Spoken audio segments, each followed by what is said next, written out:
Thank you for joining us today. Since the majority of our current students did not have the opportunity to meet Justice Ginsburg, we wanted to share some memories of the time she spent at New England Law and discuss her relationship with the law school. We have a short video to share, and after that, President OBrien will say a few words and answer a few questions about the Justice's special relationship with the law school. Please submit questions to me via the Q&A function, and I can relay them to President OBrien. Now, here is the video.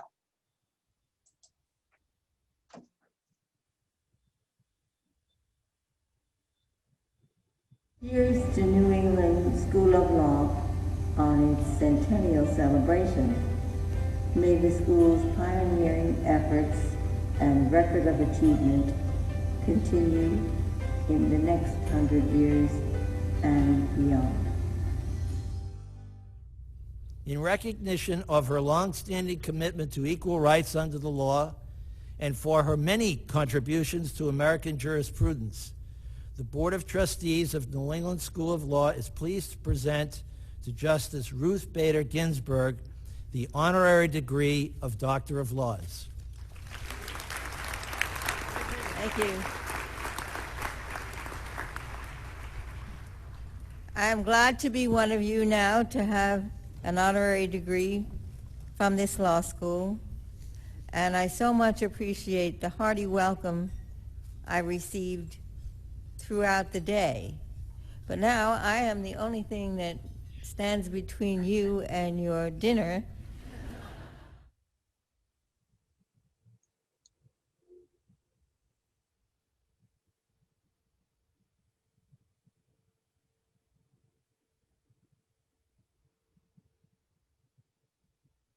Now, I will tell you the truth that if God could give me any talent in the world, I would not be a lawyer. I would be a great diva.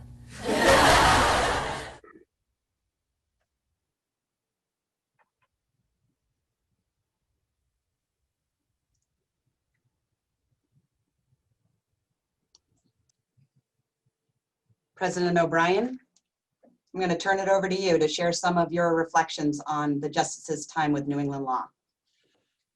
Yes, greetings everyone.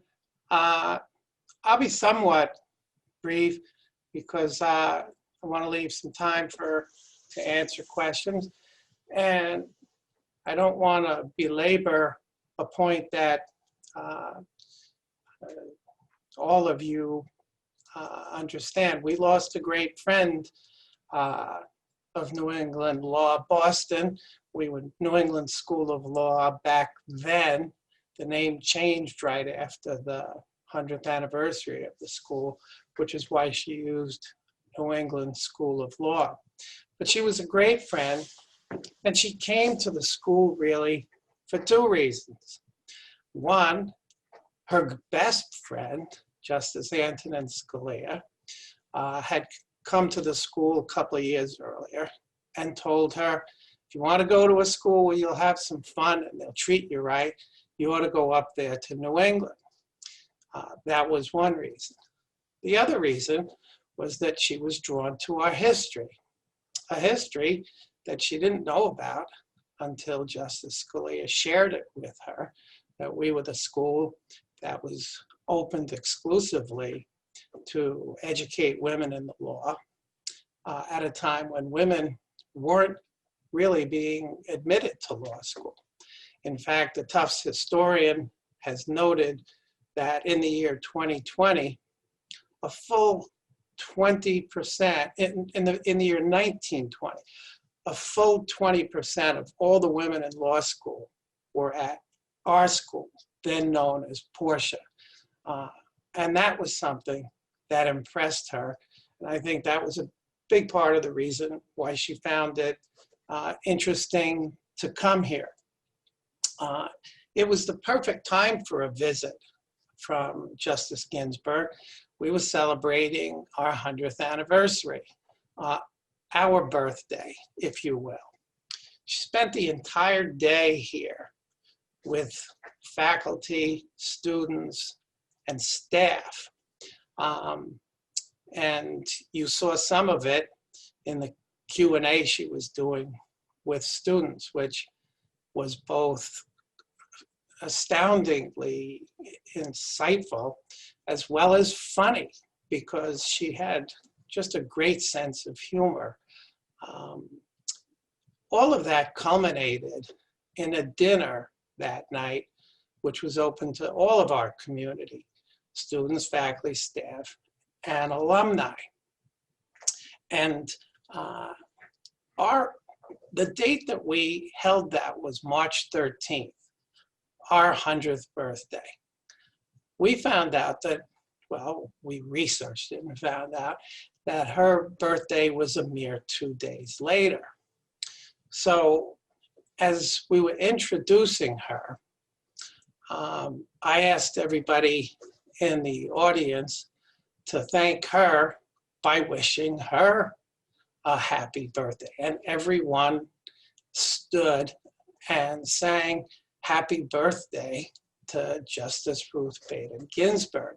It was quite a moment, and she, I think, was touched by it. I think she was brought to tears, and then she fully participated. We put a cake up there and a present. She blew out the candles.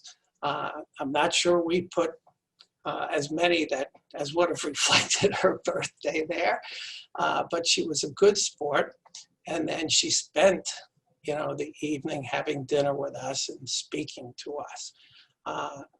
It did a real good job for us, because not only were our community there, but all of the important people in the Boston legal community, judges from the Supreme Judicial Court, hiring partners at law firms, district attorneys, people like that, were begging for tickets. And we had limited space. As I said, we had well over 1,000 people there.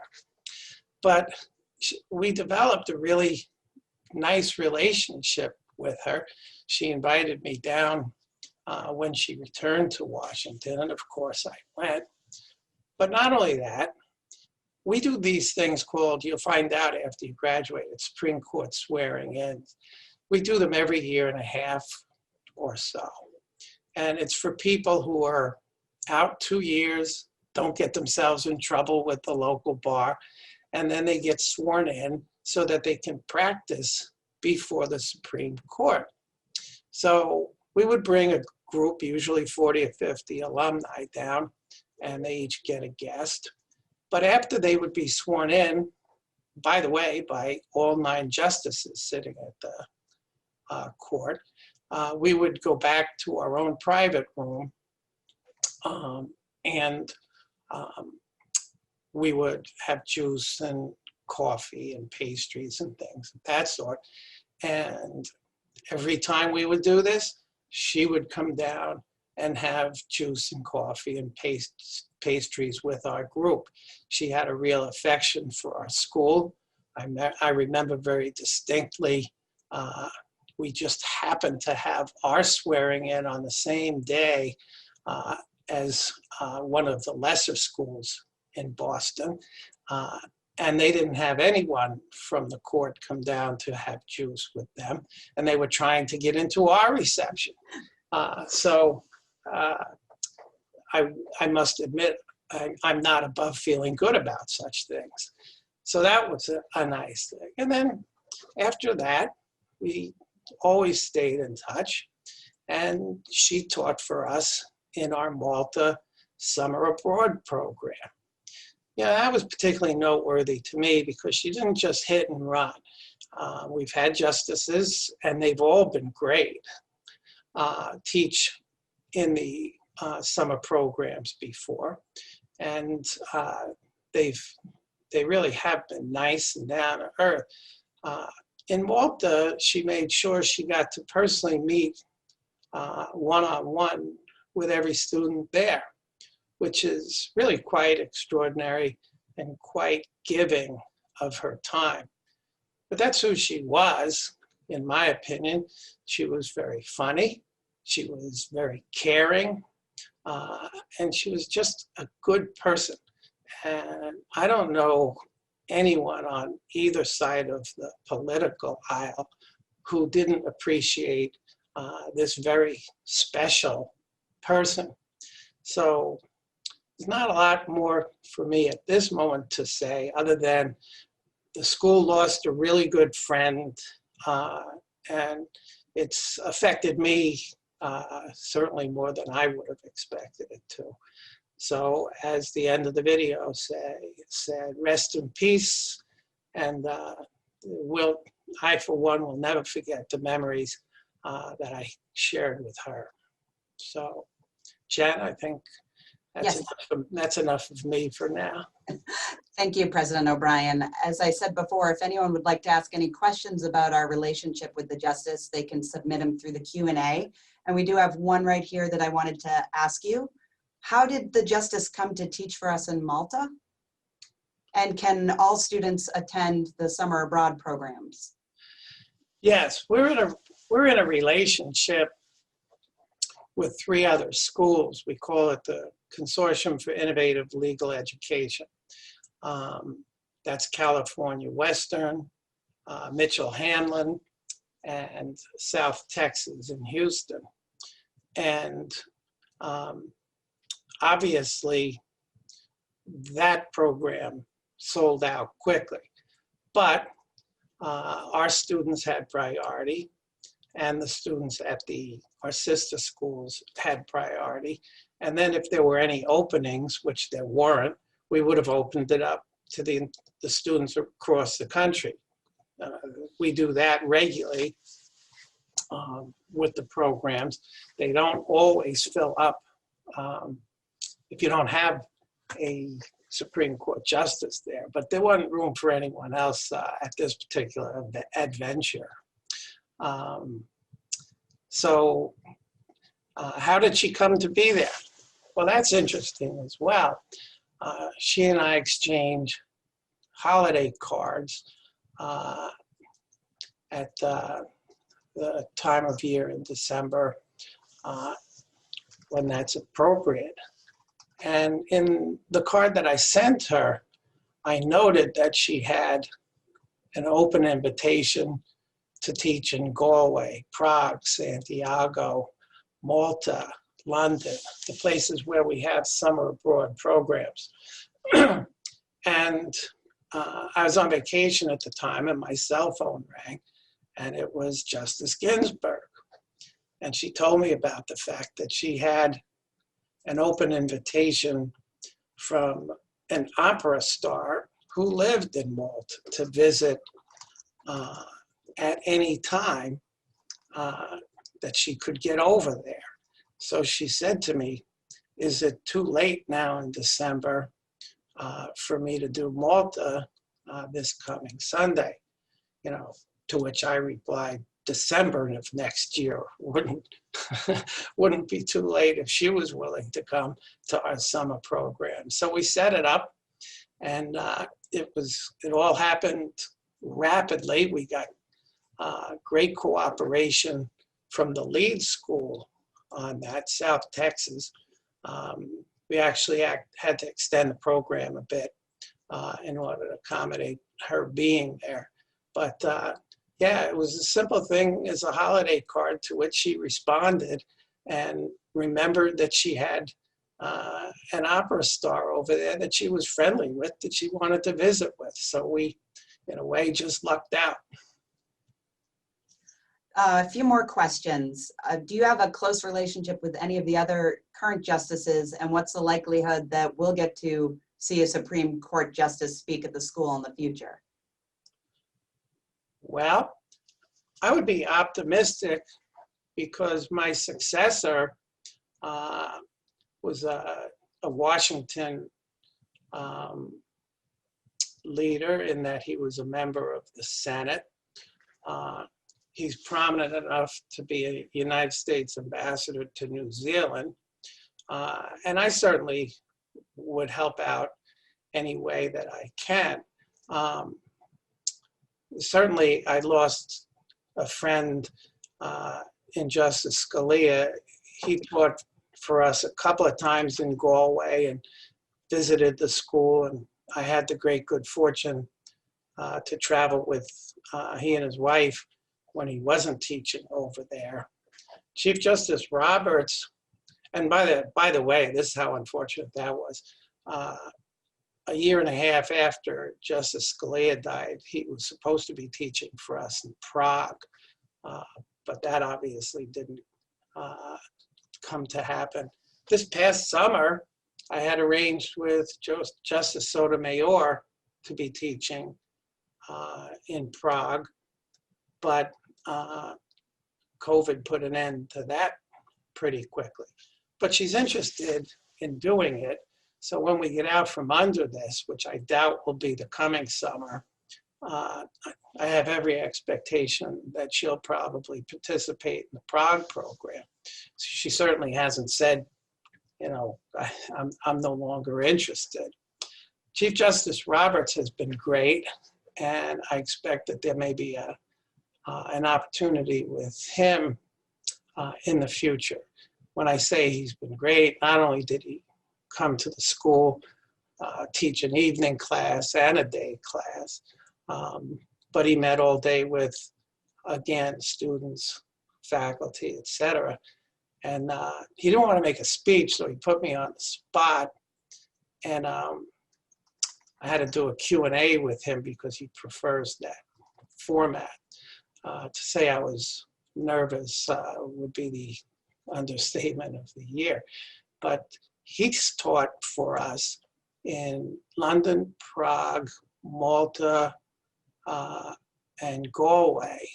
So, and we remain friends, and I talk to him every year about whether or not he might be interested in returning to one of those sites. So, you know, you never know, and this is certainly not the norm at other schools.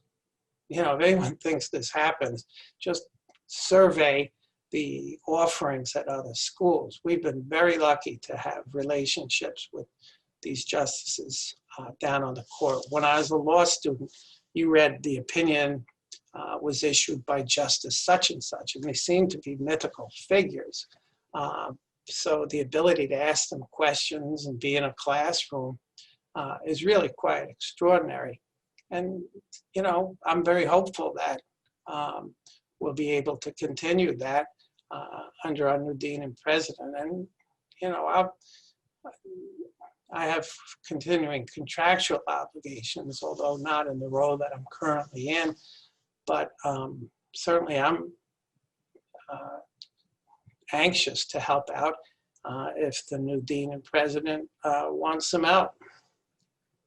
Although today's event is appropriately focused on the late Justice Ginsburg, our school clearly had a special relationship with Justice Sandra Day O'Connor.